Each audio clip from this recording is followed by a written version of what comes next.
as you can see, I've got quite the library of making related books, and I am thrilled to be adding another book to my making library that I will be sharing in this vlog.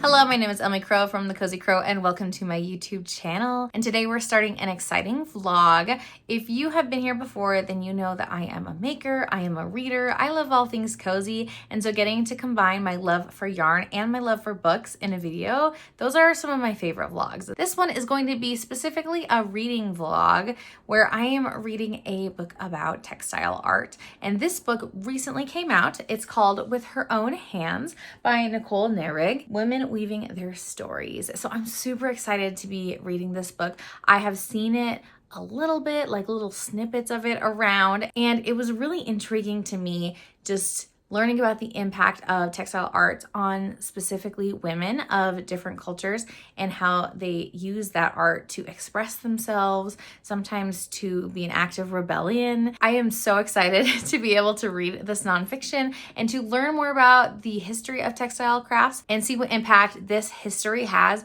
on my life and in my crafting. So I'm taking you along with me. This author, Nicole Nerig, it says she's a psychologist and she is a maker herself. So I'm really excited to see her perspective because she has firsthand experience in the textile arts. And I just wanted to read a couple quick things from the inside cover that really intrigued me and made me want to pick up this book. It says, a rich and intimate exploration of how women have used textile works to create meaningful lives from ancient mythology to our current moment. And then it says, heartfelt and deeply moving, With Her Own Hands is a celebration of women who have woven their own stories and a testament to their resilience. I am so excited to delve into these histories from a variety of different textile related arts and to not only learn those histories, but also see how they can apply to me and my crafting right now. I'm actually hosting a book club for this book on my Discord channel. It is called the Crochet and Knitting Bookshelf. And so the link is down below if you want to join us for future books. I'm super excited to restart this book club. We don't just do nonfiction. I've also done a pattern book in the past where we all like knit a pattern together from this pattern book.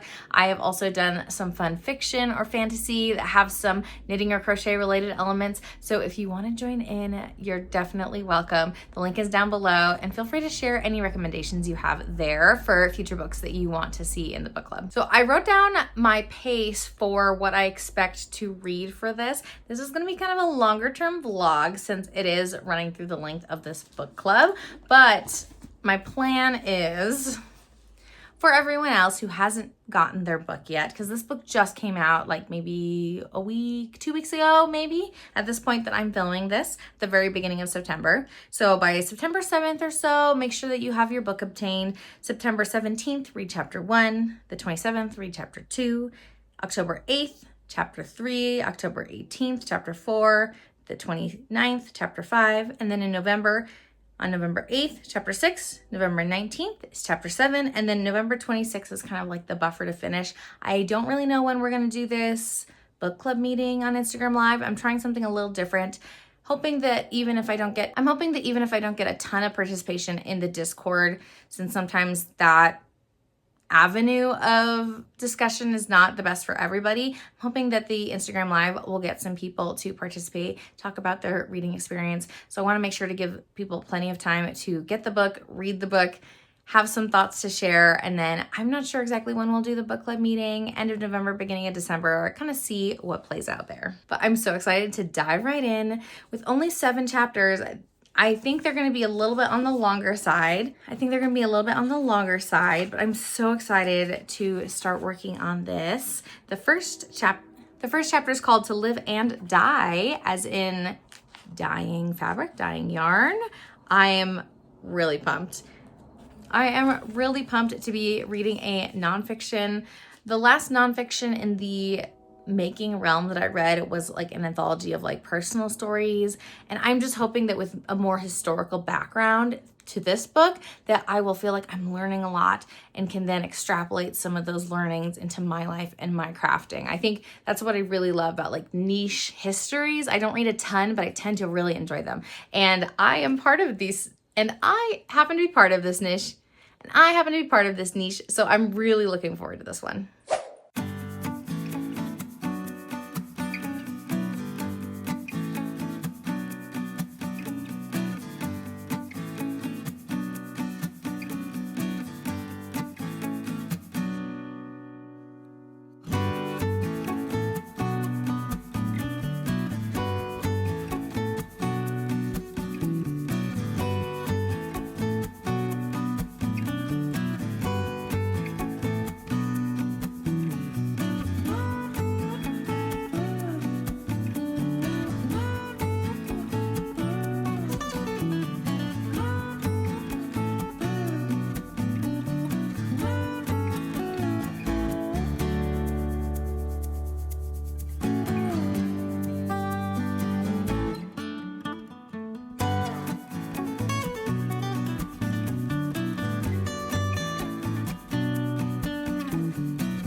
Fred, get out of here.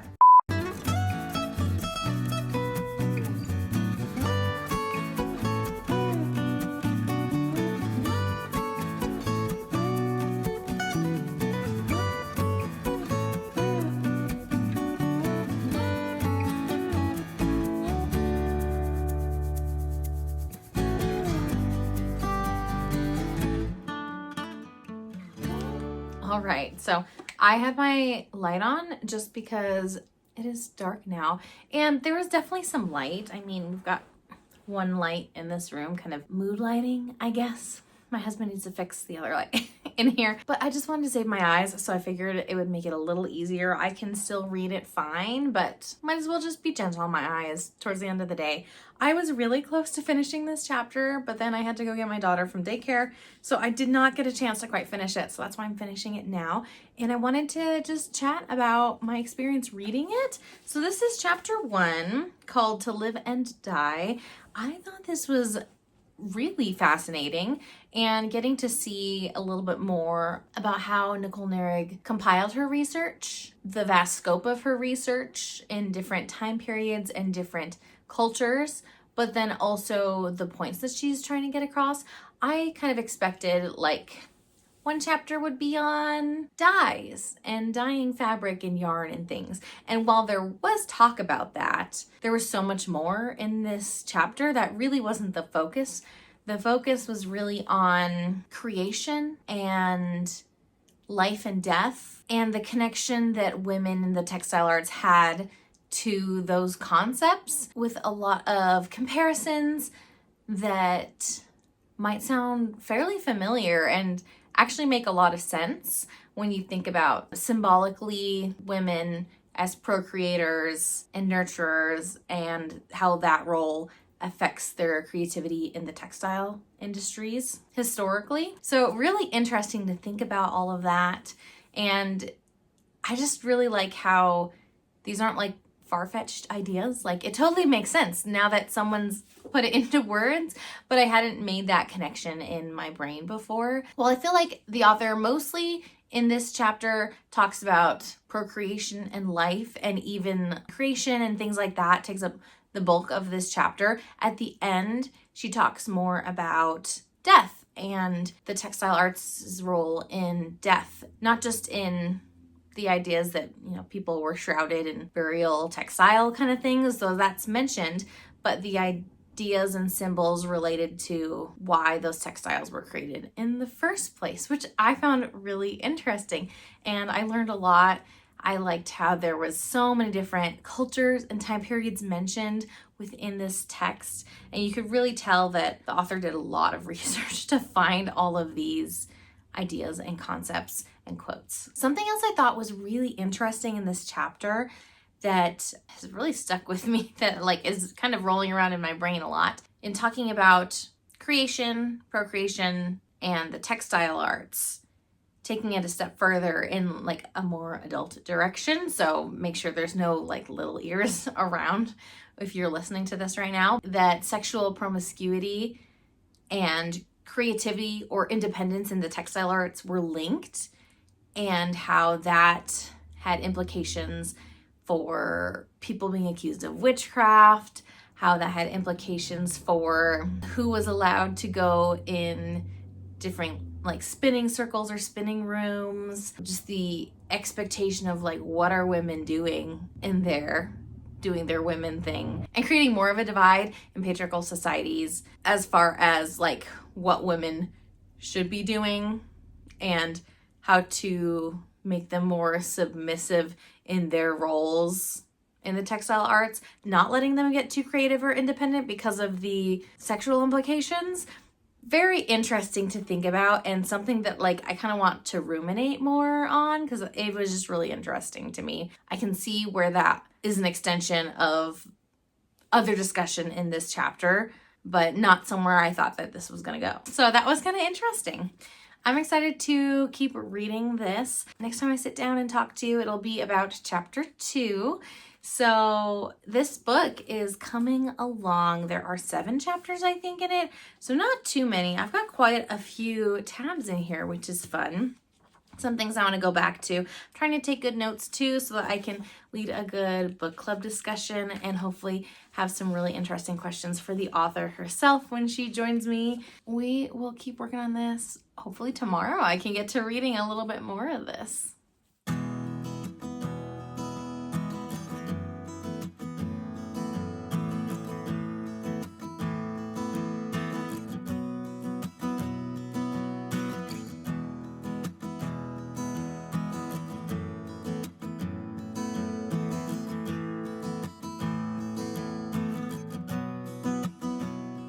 This is interesting, and it totally makes sense. Sorry if you can hear my laundry, but a neuropsychiatrist at the Mayo Clinic found that women who engaged in knitting or quilt making in middle age or later life had a decreased risk of mild cognitive impairment and memory loss, which he attributed to the mental stimulation of these activities. Just thinking about how many parts of our brain are involved with the textile arts and crafting.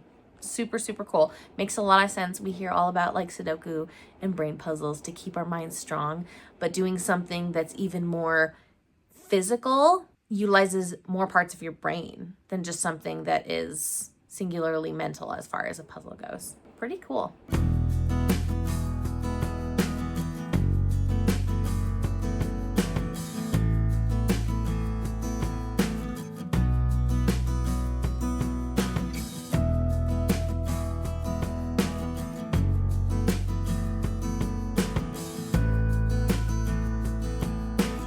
All right, so I haven't had a chance to update in a little bit, but I read the next chapter, chapter 4 of With Her Own Hands, and I actually did it in one sitting, which is surprising. I haven't done that previously, but this chapter really was cohesive, I guess, in theme, and I was really enjoying myself. I was also on a long drive visiting some extended family, and so it just worked out really well that I could just hunker down and read. So this whole chapter was very much about trauma and processing trauma and grief and how the textile arts scientifically help with that process, whether it is through doing something physical, doing something with your hands and what that does to your mind and your body as a result of that versus doing something just as a mental task.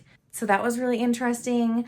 It also talks about the release of serotonin and dopamine a little bit and the effect that that has on depression and processing trauma. And I just thought it was so interesting. And there was this one study that I thought totally blew me away, but it talked about different ways of coping with day-to-day struggles and how there's some people who cope through the textile arts, and there's some people who just are more casual in their use of the textile arts and they use other methods of coping like getting outside or exercising or reading a book or relaxing, things like that. So in the study, in comparing those who cope via the textile arts versus those who cope via other methods, it said that textile copers reported significantly greater success in transforming their negative moods compared with the non-textile copers using their preferred coping method. And that includes things that we hear a lot about, like relaxing and getting outside for a walk, exercising, things like that. The ways that I would more intentionally decide, like, I need to cope with stress, so I'm going to do these things that are not textile art related. But the textile artists who use the textile arts to cope had better scores, which is really interesting. Granted, all studies have biases, and this one was, let's see, how big was the sample?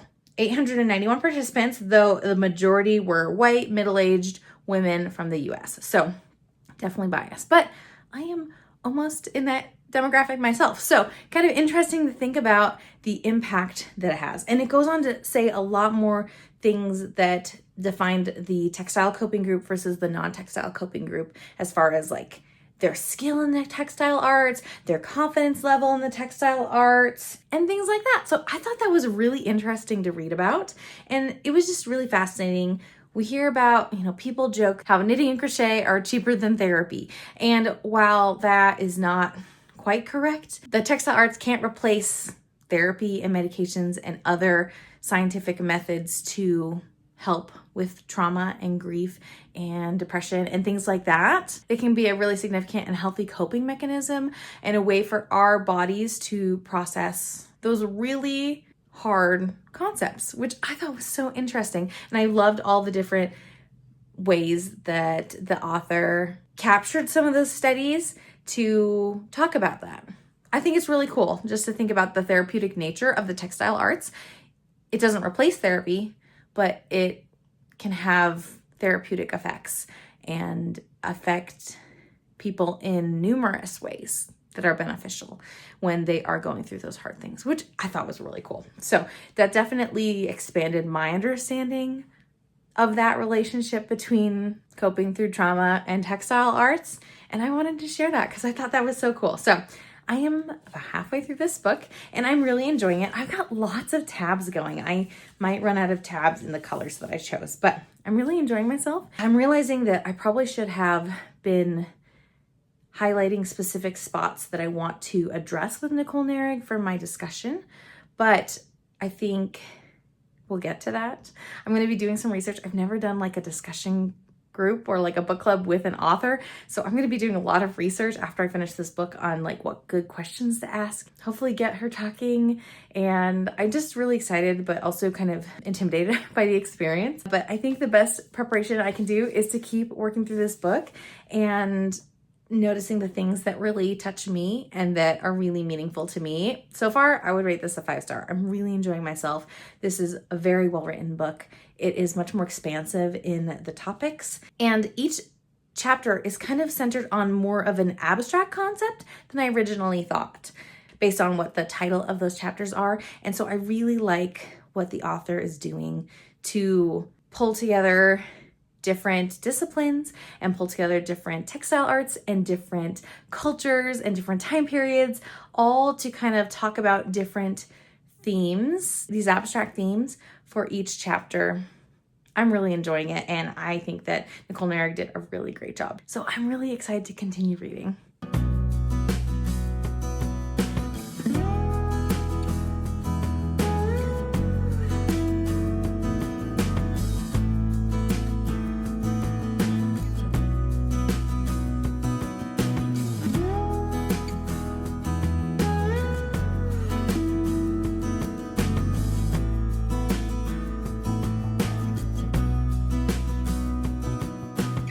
Okay, I just finished chapter 5, and this chapter, it's called, what is it called? The Social Fabric, and it talks a lot about experiences where people worked on textile arts as a group, as a community. One example was I don't know how to pronounce it. I didn't take European history. Bayeux Tapestry that depicted the Norman invasion of England, like around 1000-ish. It's really cool to read about different experiences that people had working in a social structure together on a project. And it got me thinking about what are some experiences I have had where I have worked on textile arts with other people, not just like in the same vicinity, but working on the same project. And I haven't done it a lot, but I did participate in a Love Across the USA mural years ago. We made a mural commemorating Ukraine and just showing support for them. It was a design created by a teenager from Ukraine, and they made this massive tapestry, and they portioned off different like 2 foot by 2 foot blocks of the pattern and sent them off to different people. And so I got to do like one of these blocks and then send it in, and then it was part of this bigger mural tapestry thing. So that was really cool that I got to do that. I haven't done anything like that in a long time, but I would love to hear if you've done any kind of social textile arts, if you've worked on a project with a loved one, or if you've helped contribute to like a community project like that. I would love to hear.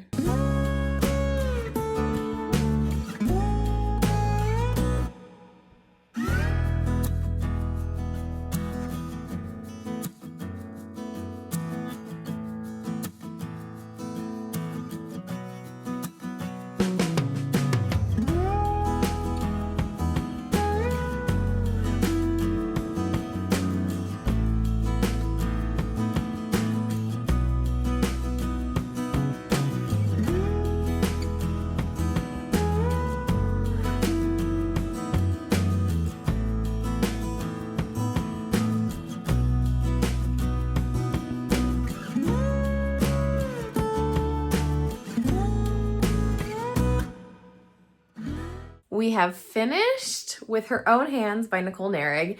I really enjoyed this. I'm gonna let you know my final rating and final thoughts at the very end of this video. But right now I'm gonna prep for my book club, interview, discussion type of meeting with Nicole Narig herself that I am going to be hosting later on this evening. So I'm really excited. I only have a free Zoom membership, so the meeting is only going to be 40 minutes max, I think is what it's set to. So I just need to come up with enough really good questions to have a good discussion, to really hear from the author. I'm excited to hear about her experience in writing this and other themes and takeaways that impacted her as she has gone through the process of writing this book.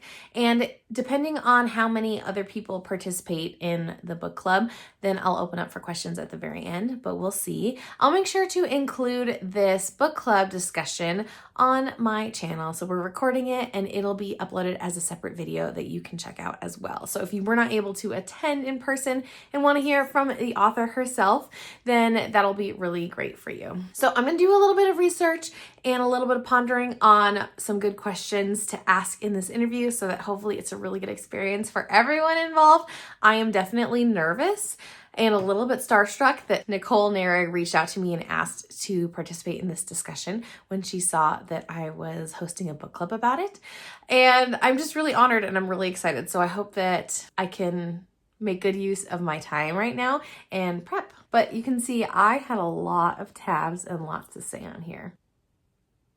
If you notice, my eye has been twitching. That 3rd trimester pregnancy tiredness is really getting me. It's been twitching like all week. So I do apologize if that's distracting. Let's jump right into planning out this interview.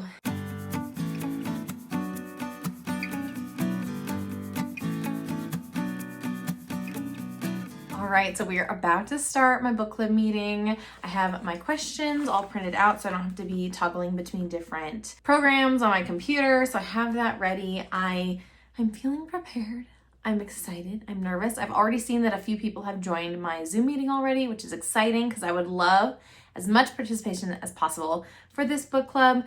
While I am going to be interviewing Nicole, I would love to have time at the end where people can ask their own questions if they have anything that they want to add. So we'll see how this goes. I'm excited. This is big. Like, I'm so excited. This is such a cool opportunity, and I'm really excited that I had the opportunity to read this book and that now I can talk to the author. All right, so we have the pleasure this evening of hearing from Nicole Narig. Am I pronouncing that right? Narig? Okay. Yeah, that's right. Perfect. The author of a new nonfiction titled With Her Own Hands, Women Weaving Their Stories.